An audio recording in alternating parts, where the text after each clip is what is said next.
With your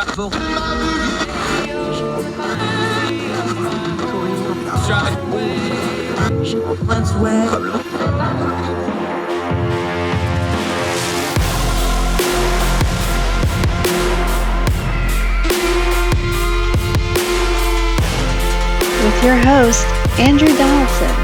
This is Heard Tell. Welcome back to Heard Tell. I'm Andrew Donaldson. Thank you so much for giving us the most precious thing you have, your time, as we try to do what we always do here. Turn down the noise of the news cycle, get to the things that matter, try to skip the things that do not matter, and try to discern the times we live in as best we can. Right after election, like we just had, it's a little hard to discern things. So let's talk about that for a second. You know, the blame game is what's really popular right now. Everybody wants to blame on the Republican side who's at fault for what happened. Of course, here's the thing is if you step back from a minute and observe the blame game, you can actually learn a lot from the blame game, like who's blaming who for what, because it tells you their motivations and it tells you where they're coming from. For example, folks that are saying, well, candidate choice doesn't really matter, the quality of candidates, that doesn't matter. And it's funny, those people are the people who were pushing really bad candidates that were not good candidates. So, of course, they don't want that to be the blame because that means it's their fault. What about the people blaming the higher ups? Well, it's Mitch McConnell's fault. Well, it's Rick Scott's fault. Well, it's whoever's fault for not doing so and so and such and such. Well, those folks have motivations too. Maybe they do have blame. If you're in leadership, of course you have blame. But they also have agendas because now they're all positioning for the next election. A lot of people want to blame former President Trump. I'm in that party too. I think a lot of this was his fault. Folks are fed up with it and the way he's been conducting himself. So, but that's not an unbiased opinion. I think it'd be bad for the country if he runs again. He's going to, by the way. He's supposed to announce any minute now. But we'll see what happens there. But folks want to blame Trump because they have things. The blame game tells you a lot about people because who they are blaming usually has a lot to do with what they thought prior and whether what they thought came true. Now, everybody gets things right and wrongs in elections. We got a lot wrong in this election. We got a few things right in this election. There's nothing wrong with just admitting, hey, I wasn't right about that. I didn't have information I needed. The new information has come out and we need to all adjust to it. So let's adjust to the information as we have it.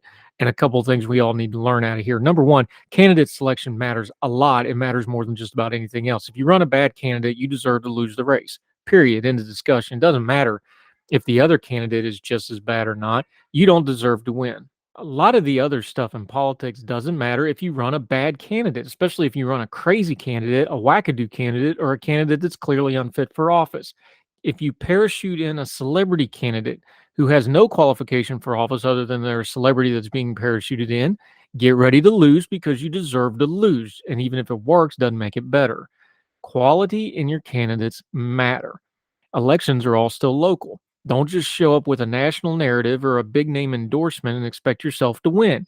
You have to reach people, especially these House districts, especially Senate races, even though those are statewide.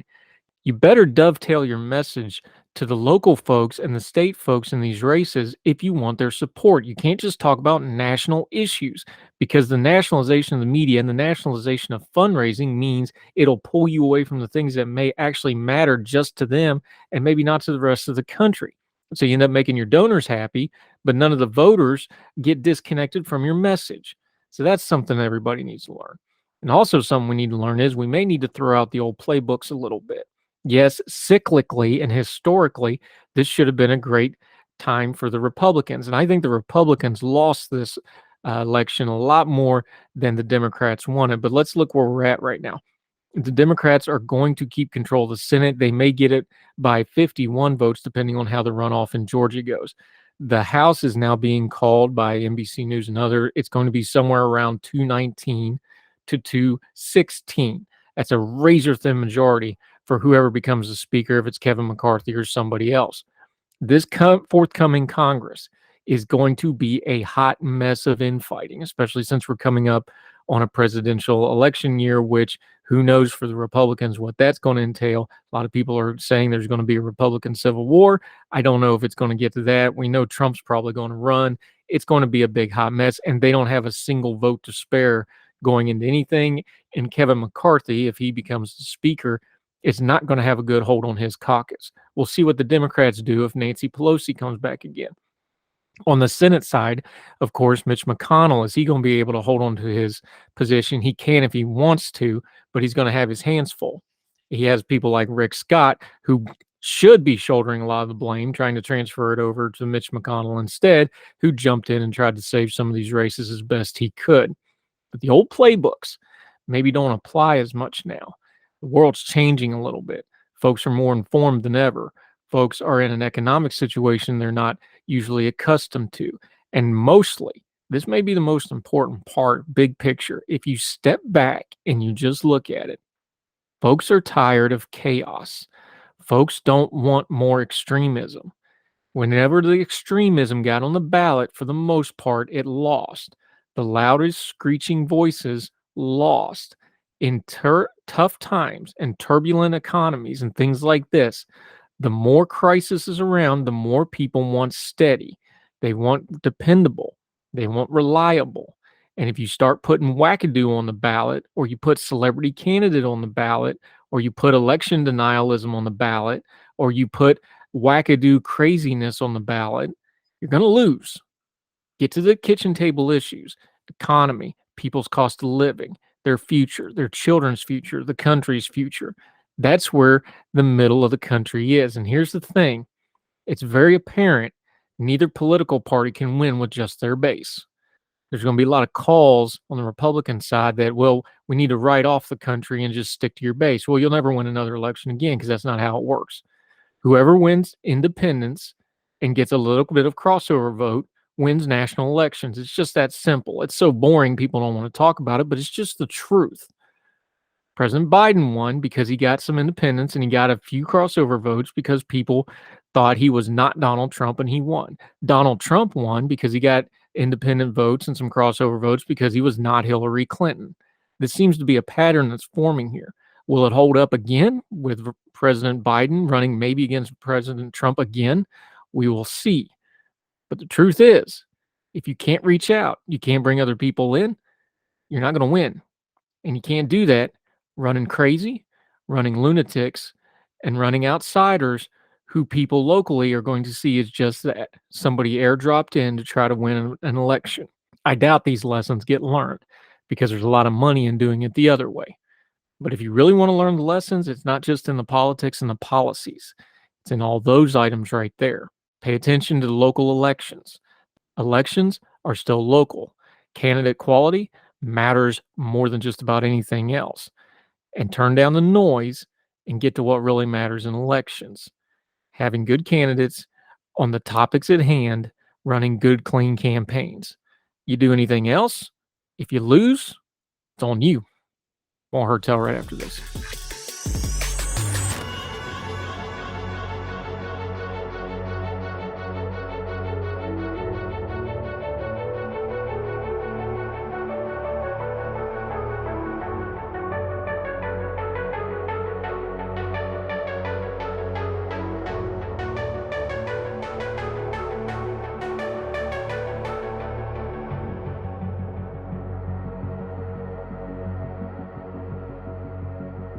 Welcome back to Heard Tell. This is a topic I'm not going to spend a lot of time on right now, because we're working on it as a much bigger thing for later. But this is one of the most important stories in geopolitics right now, and it's not getting covered a whole lot. So I wanted to just touch on it. Over in The Guardian, there's a piece out. This was written by Julian Borger in Washington.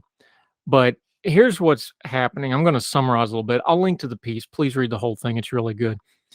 India is about to surpass China as the most populous nation on earth. Now, why is this important? It's important on a couple of levels. One is, of course, America's great economic foe in the world right now is, of course, China. China has some built-in advantages economically the last few years. One is they have a communist dictatorship who completely controls their country and can dictate how their economy functions to a great degree, to the most minute detail. They have a 700 million strong workforce, and that communist dictatorship allows them to greatly control that workforce to be very productive. They have been doing some things lately. Of course, a lot of people are worried about China's military and is there going to be war with China and Chinese's very imperialistic expansion all over the world. They're trying to export their influence worldwide for a lot of reasons. There was recently a picture over the weekend of Xi Jinping and his higher level folks all in military fatigues, and folks went, "Oh, is this what?" Listen, everybody, calm down a little bit on one thing. Yes, China's a dangerous foe, but projecting military strength to hide your weaknesses is the oldest trick in the dictator playbook. We just learned this watching Russia, where they have been pounding their chest about how great their military is for years and years and years. And they've been getting their butts kicked all over Ukraine for the better part of 9 months now. And we found out they were a paper bear. Now, is of China? Well, maybe. There sure is a lot of them. They can certainly do a lot of damage. Listen to some of the things in this piece, though. Good perspective here. China will still be a great economic power. This is from The Guardian. The one to challenge the United States for full superpower status, but it will no longer be able to call itself the largest nation by sheer numbers. On present trends, the population gap will widen rapidly, but what that will mean for their relative clout in the world will be decided by a host of factors. Demographics are not destiny. However, the moment the baton is passed to India, it will plant a seed of doubt. By the way, India is the world's largest democracy, and even though they're going to be the world's largest by population, their economy has immense room to grow. Their economy is actually smaller than a lot of countries, a fraction of their size. It's a economic explosion just waiting to happen once India fully develops. But we'll talk about that some other time. However, the moment the baton is passed to India, it will plant a seed of doubt, hinting at the possible limits of China's relentless rise in the 21st century. China's population, 1.4 billion, is expected to start shrinking soon, and then at an increased rate.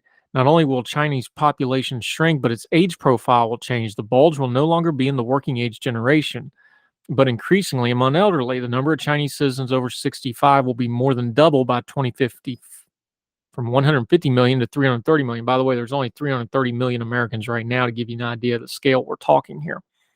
There will be fewer and fewer people whose labor will support more and more retirees. The profile will cease to resemble an onion dome on a Russian church and start to look like a kite or a coffin. The Chinese leadership could find ways of allowing the country to grow through the increasing the productivity of those in work, but that would take capital and much more and more of it as time goes.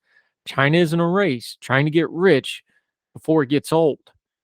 Through that prism, China's military spending is a bet that it will bend a large part of the world to its will so that it gains privileged access to resources. But if that bet fails, Beijing will have spent a lot of capital that it could have been used to adapt its economy to encroaching limits, leaving the country stuck in a middle-income trap.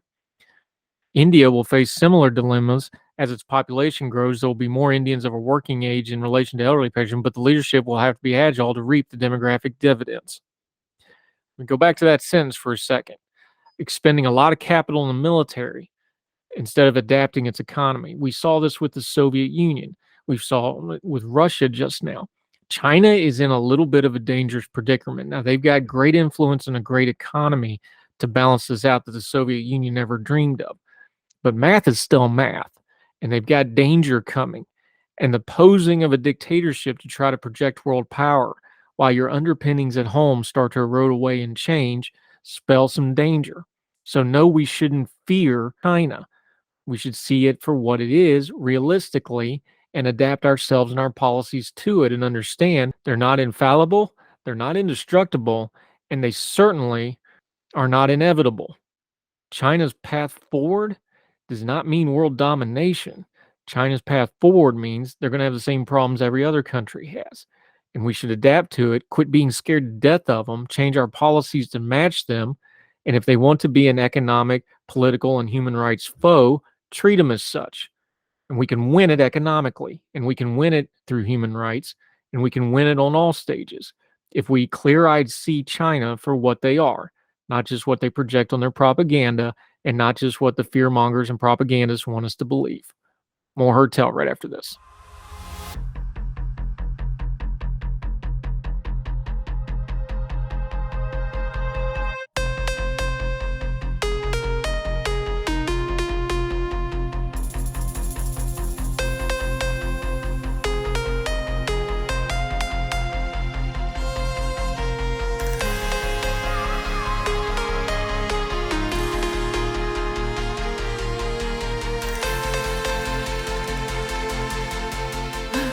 Welcome back to Heard Tell. We're going back over to the UK because enough of our hot mess. Let's go make fun of somebody else's because it'll make us feel better about ourselves, America. We go to our friend in the UK, Lettice Bromovsky. Love having her on, another one of our great Young Voices contributors. She has been doing so much UK media. I can't even link to it, but I'm going to link to her Young Voices page. You can go look. She's all over the place over there. You're a superstar, my friend. Look at you. Thank you, Andrew. Thanks very much. And I'm delighted to be back on again. So here's the thing. We had planned on after our midterm election, I was going to bring you on and we were going to do a first 90 days of Liz Truss thing. Yeah, exactly. Whoops. Yeah, I mean that was shambolic to say the least, I would say. She was in there. She is the shortest prime minister that we ever ended up having in there, and it all really just came crashing down around her. And I mean, I'm not going to come out and defend her in any way, but the mini budget of hers came out, and it just sort of exploded back in her face. But I would argue, and from my beliefs, it wasn't because of the contents of it. It was the way and the lack of communication that she came through with that. And from there, she just couldn't quite get it back at all, really. She had everyone kind of against her. There were just too many issues. She then had to backtrack on her 45p rate of income tax rate. She was going to cut it to 40p, sorry. And she had to backtrack on that. And then she had to fire her Chancellor of the Exchequer. And then another person came in, and he basically just sort of changed it all around and went back on a lot of her promises from the election. So then the people who had voted her in felt betrayed, and the public were angry. Her own house was angry. And yeah, it just fell apart from there, really. Yeah, it was remarkable to watch. We now have some perspective on it. So there's a couple things here. When we had you on, both during the electoral run in the party and then when after Liz Truss came into power, we talked about this. The whole dynamic of that party election was Rishi Sunak had the backing of the MPs. She had the wider party, and it switched once it went to our.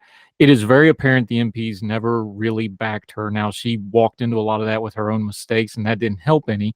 But it's just very apparent she pretty much didn't have a chance from the go because those MPs were never really behind her for it to fall apart that fast.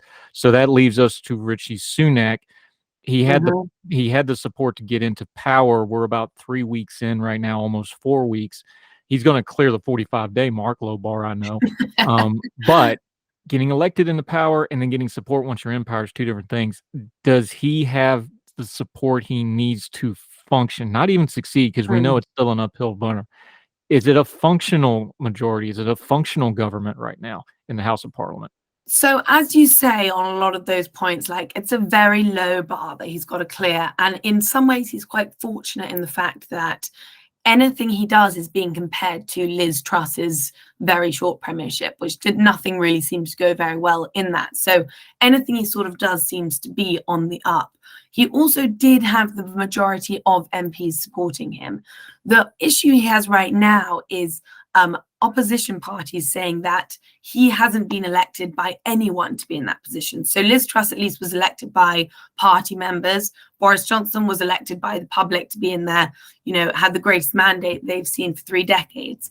Rishi, on the other hand, hasn't been elected by anyone except the MPs. So when he came in, it was said that if he was the only person running, we had this whole debacle about whether Boris Johnson would make a comeback at this point. And it said they made a very tight deadline. They only had a week to get 100 MPs to support them. If you didn't have 100 MPs, you couldn't go forward and win the leadership to be in it. And if only one person went forward, it wouldn't go to the membership at all. And instead, that person would be, you know, crowned the Prime Minister of the UK. And that's what happened. So Rishi was the only one who got 100 MPs to support him. So he did have the backing. And in fact, at the end of it, he had something like 160 MPs supporting him, which is over half of the MPs needed.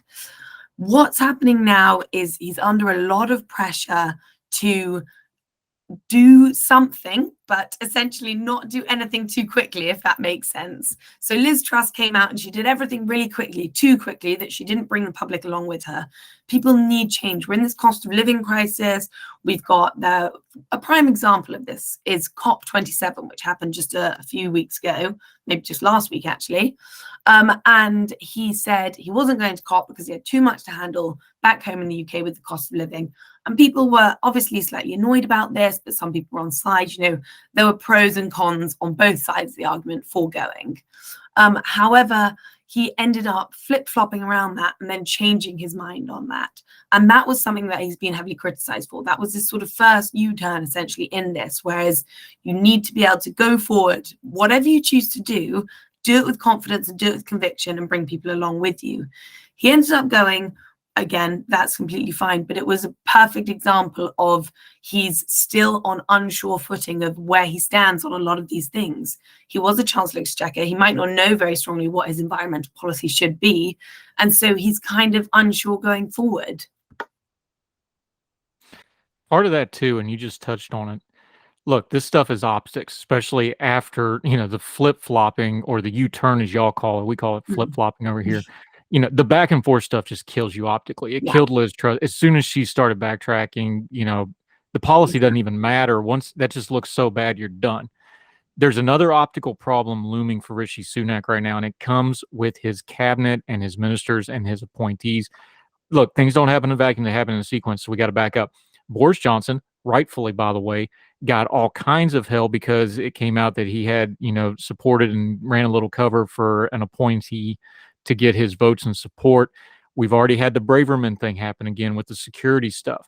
Now we have the Williamson thing. If you're going to come in with, I'm not going to flip-flop and I'm going to be on integrity, well, you can't flip-flop on a major trip overseas, which, by the way, that's a big deal because the logistics of those things are a pain. I'm an old logistics guy. I'll tell you from firsthand experience, those aren't fun to plan and then replan and do again. And then you have these two appointments that are already making press. Not a good start, and it's opening wounds that have not already healed. Is that a fair way to put it?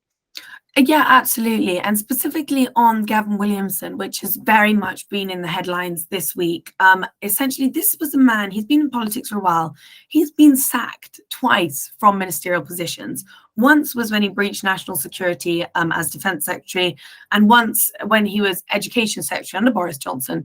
And essentially, he just did an absolutely terrible job. But this is a terrible look for Rishi. Again, we look back just like you're saying 3 weeks to his first speech on the steps of Downing Street, where he said, I'm going to run this government with integrity. And that's going to be the basis of it. He was very clearly trying to position himself away from the scandals that we saw under Boris Johnson's premiership and all the issues that came along with that. And yet Gavin Williamson has come out. There have been leaked text messages, which show him hurling abuse essentially at the then chief whip, Wendy Morton, about not being invited to the Queen's funeral. But that seems to be just the sort of tip of the iceberg on this. And since this has come out, there have been more and more allegations, one of them of which said that he told a senior civil servant to slit their throat. He's also been accused of using MPs' private lives, essentially, against them, and encouraging negative press stories about difficult backbenchers to go out. And these are just a few of the allegations that have been going around against him. So it's sort of confusing to me how after not only being sacked twice from senior positions, he managed to find his way back into Rishi's cabinet as the minister without portfolio. And it's a little bit confusing as how that we got to that position.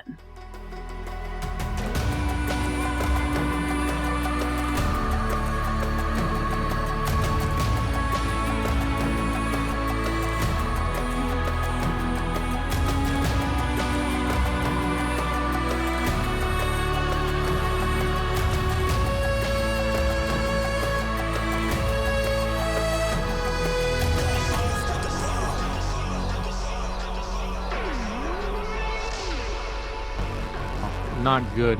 Here's another bubbling problem that got left over, and this one hasn't gotten as much coverage, at least overseas, and frankly, not too much in the press over there.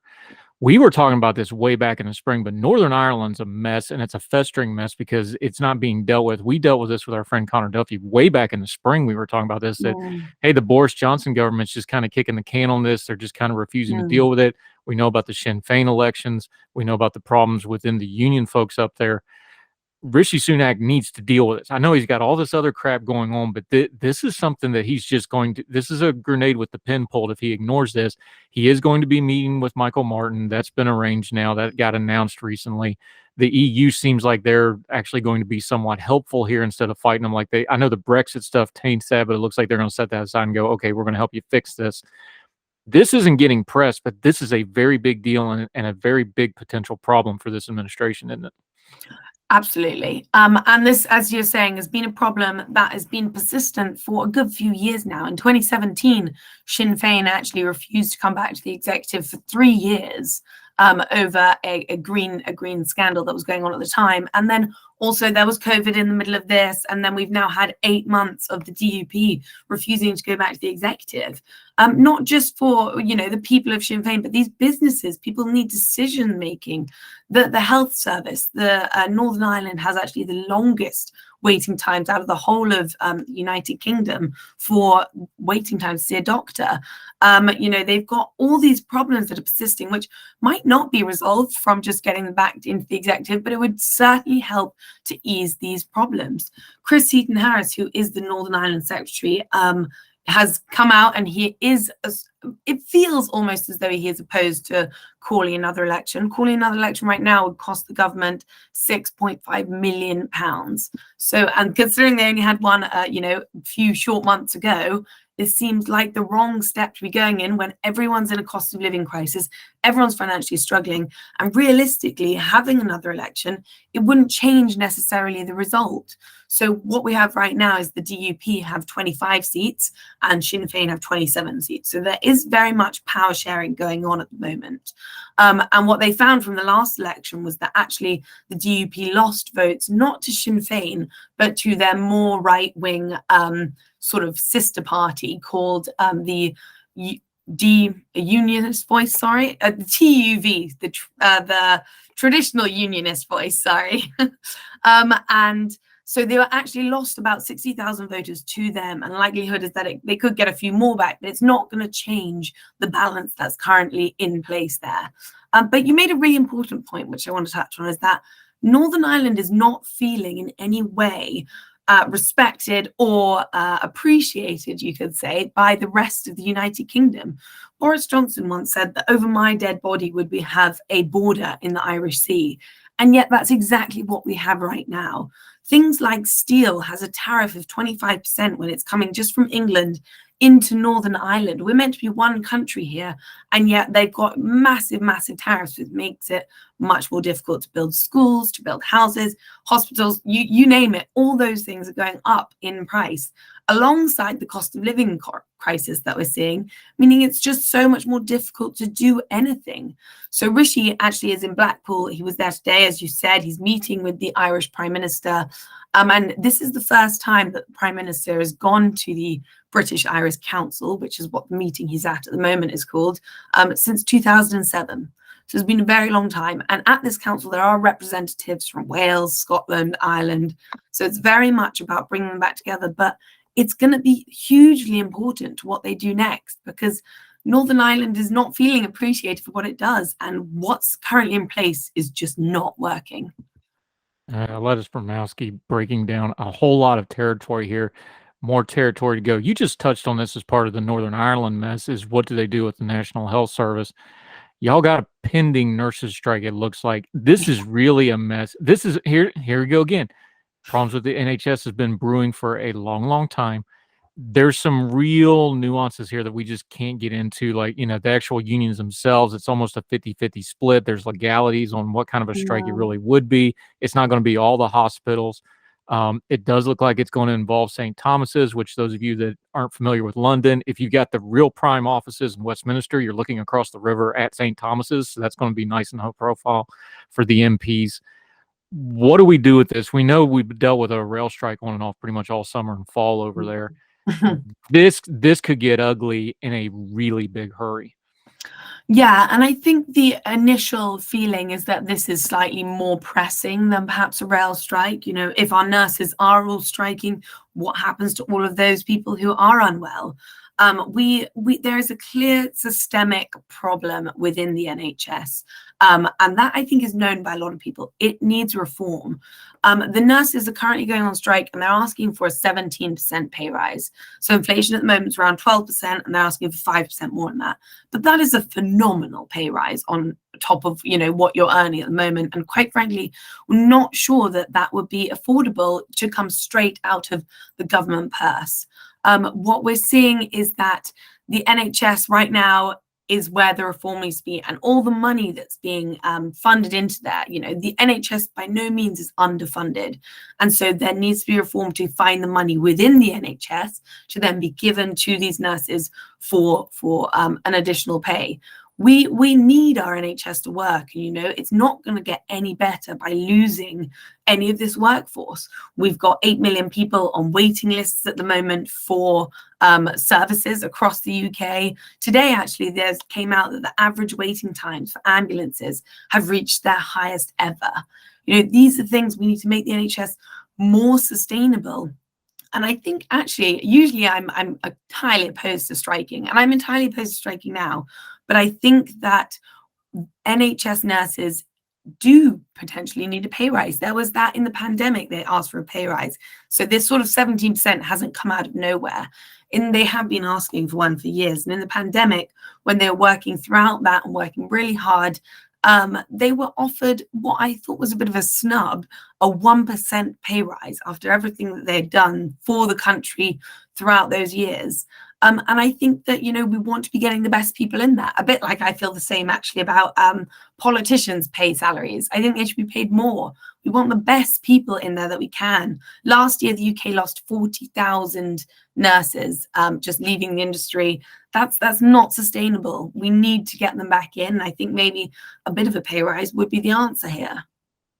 Yeah, Lettice Bromovsky joining us. To be fair, we're about to have ourselves a rail strike here in America too, so it's not just your issues.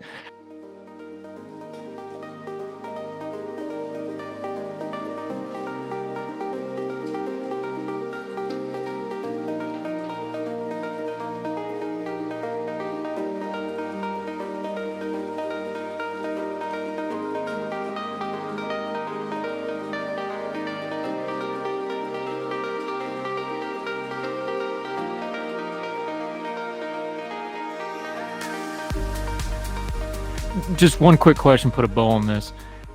Every election, it's what do you do with the NHS? We hear it every time now. Have we gotten to the point in the UK where it's just such an unmanageable beast? It's so big, it's so important, you can't unintegrate it.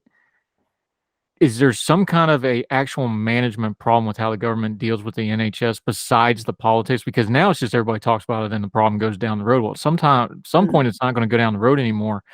I know that's a really big question and a really big problem long term for the UK, but at some point somebody's going to have to address this because this is unsustainable right now, isn't it? Yeah, you make such a good point, and that's sort of exactly it, is that no one can reform the entirety of our health service within one 4-year stint within office. And so in so many ways, everyone does this sort of tinkering around the edges of the health service and pushes it down, being like, in case someone else comes into power, it won't be our issue. Whoever's next, it won't be our issue, kind of thing.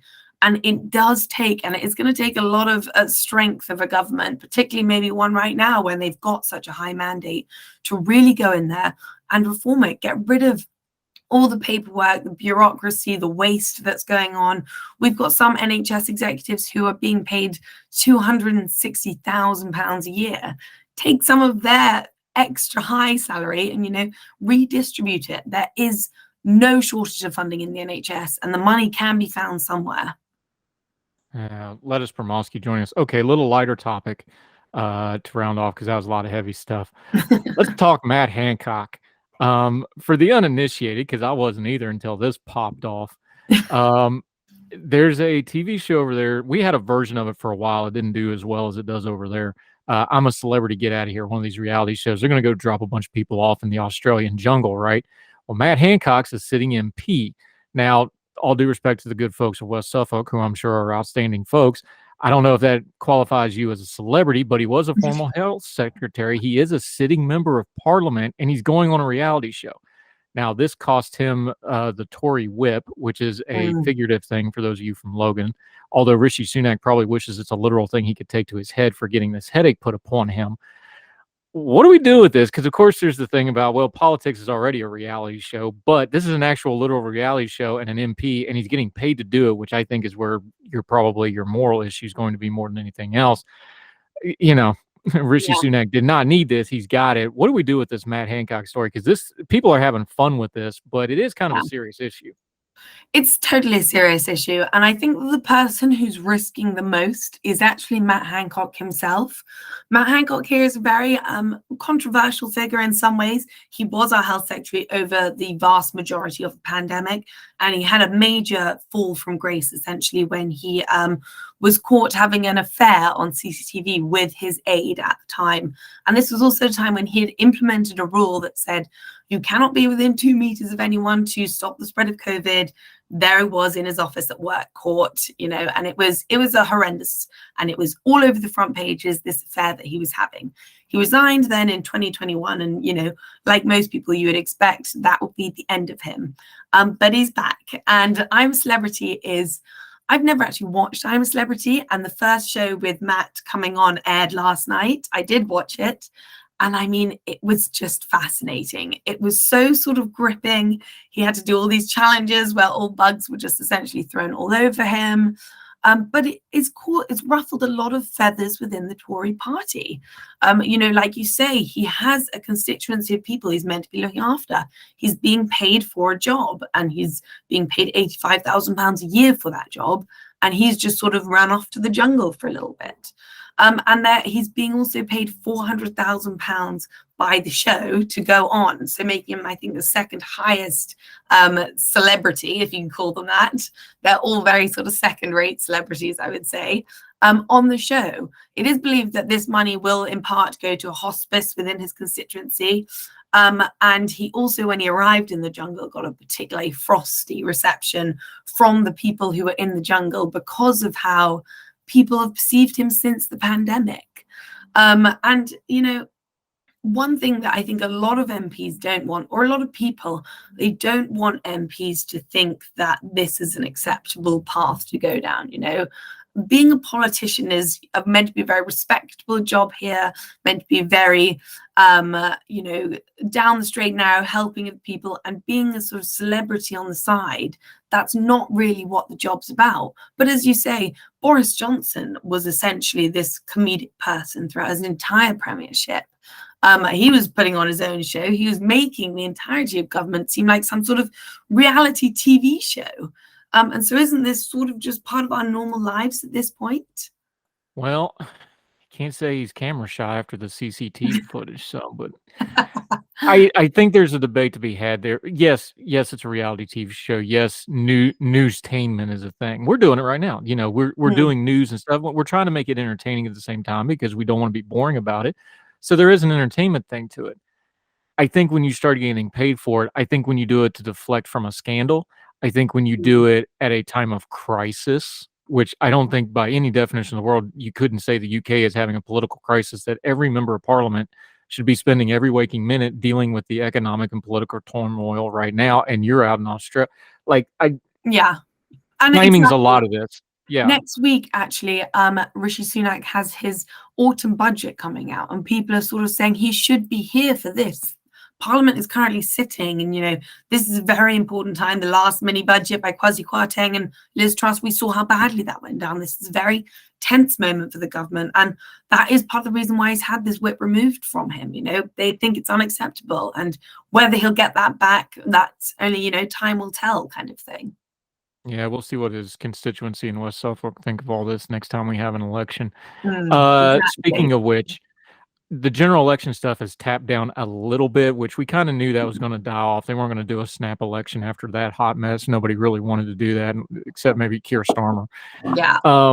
going forward into the new year, because the way you just mentioned, the way the calendar sets up for the way Parliament does things, we're going to have another budget fight here in about a week. And then you're going to be getting into the holidays. Things should settle down a little bit, but you'll have all that economic news through the holiday season. The first of the year is lining up to be very, very turbulent. What should we be looking for as outside observers? Give me one or two things, kind of guideposts to check in on the Rishi Sunak era. Is it going well? Is it going poorly? Is he getting traction? Is he falling behind? Give us one or two things to look at between now and kind of the first of the year as they navigate that. You already mentioned that the budget fight's coming, and then you're going to have the holidays, which is going to be economic stories nonstop about how people can't afford Christmas. We know that's all coming. Then it's going to be the heating stuff, right? Yeah. What should we watch for under that noise, though? The major stories and the things that he will be struggling with massively is what to do about the cost of living crisis. We already got sort of £400 blanket across everyone to help with their energy bills. There is current whisperings going on that he will actually increase that top rate of income tax to 50%. So Liz Truss tried to take it down to 40. It is at 45, and he wants to actually increase it to 50%. This would be higher than it was under the last Labour government. There is also the fact of a windfall tax that he's hoping to put in place. There's been a lot of conversations going on about the environment, as we were saying earlier in the podcast, that there was this COP27, which he ended up going to in the end. They reinstated the ban on fracking that Liz Truss had removed. And now he's expected to be putting in a windfall tax on a lot of these high companies. So if we take Shell, for example, they last year recorded a profit of £30 billion. So an absolute massive profit. And yet none of this seemed to fall under the windfall tax that we have at the moment. And they've actually come out and said, we're willing to pay more. We are doing so well at the moment that we are willing to pay a bit of money back to the government to help people through these times. So that is likely something to come out. And obviously, there is always the ongoing international issue with Ukraine and Russia, and how that continues to play out, what sort of level of support and spending that Rishi will be willing to commit to them is going to be a big one for the winter. Yeah, one more last big picture question for you, too. Just as an outside observer, though, is it time for the EU and the UK to just start playing nice and figure this thing out? Because this has been going for a while. Breakfast. Play on word. I was thinking biscuit. Brexit was what it is. It's been a couple of years. At some point, y'all just got to figure out a way to work together. Yeah. Completely. I completely couldn't agree more. That's, the dream, the ideal image right now. One thing which I hope is a step in the right direction for this is that Rishi Sunak and the French president are actually engaging in talks again to try and help with our immigration problem that we're having at the moment. And for a long time, I remember last year, there were actually video footage came out of French police standing by on the beach as boats of illegal immigrants crossed into the channel and went off towards the UK.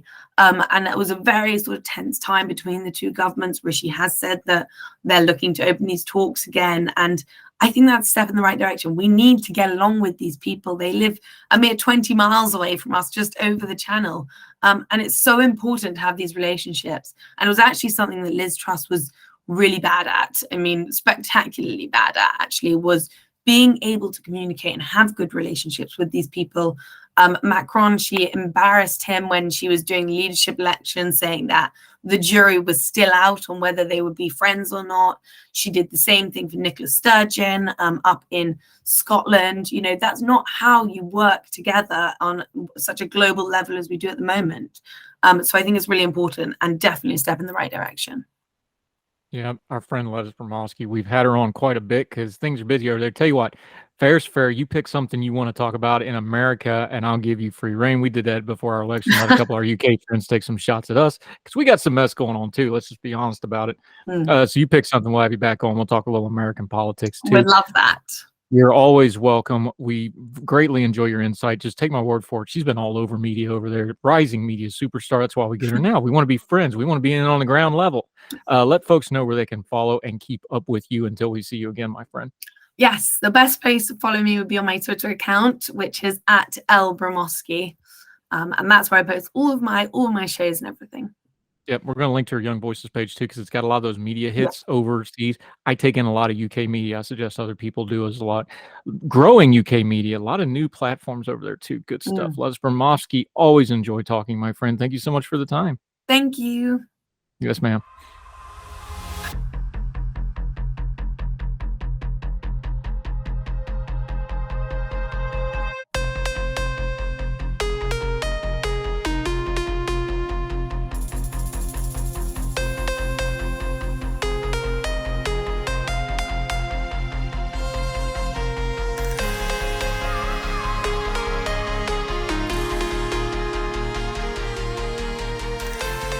Welcome back to Heard Tell. Let's end on a good note, shall we? Let's go out to Ohio.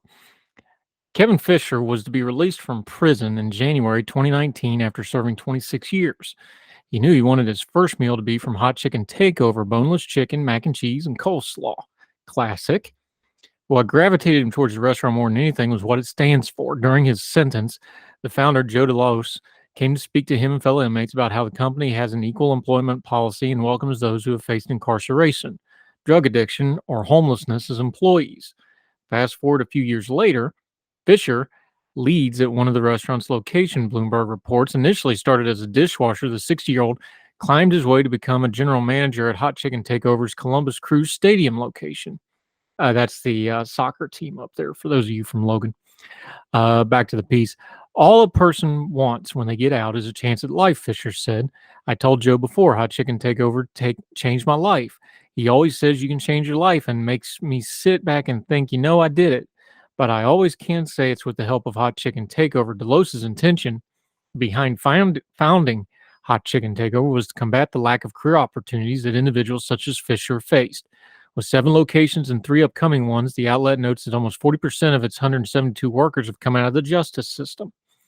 What's more, Hot Chicken Takeover provides referrals to mental health counseling and housing services, emergency cash assistance, and savings matching programs. I just felt a lot more compelled by the impact economy, opportunity, and mobility could provide along somebody's journey in life, DeLos said. I had just really formed a thesis that if you can be a positive, supportive employer to a community of people in need of positive and supportive work opportunities, you can build a strong, reliable team. I love it. Good folks trying to help out other folks, giving people second, third, even fourth chances, letting them work for what they get. The dignity of work is very important to folks trying to rebuild their lives. We have all the data in the world. It's good common sense, and it's good when we see folks doing it. Good for Kevin, good for the company. If there's one near you, go support them. Nothing wrong with a little extra chicken in your life. Can't go wrong there. That'll do it for Heard Tell for this day. Anything you need to find Heard Tell related, you can get it out there now. We're on all the podcasting platforms. The YouTube channel has extra goodies on there that the podcast don't get. The podcast get things like twice on Sunday, the recap show that ain't on YouTube. So make sure you sign up for both. Make sure you subscribe. It's always free. Make sure you let somebody know about it. Leave a comment and a rating if you would. That'd be great. We'd appreciate that greatly. Also, make sure you follow our radio supporter, Big Talker FM.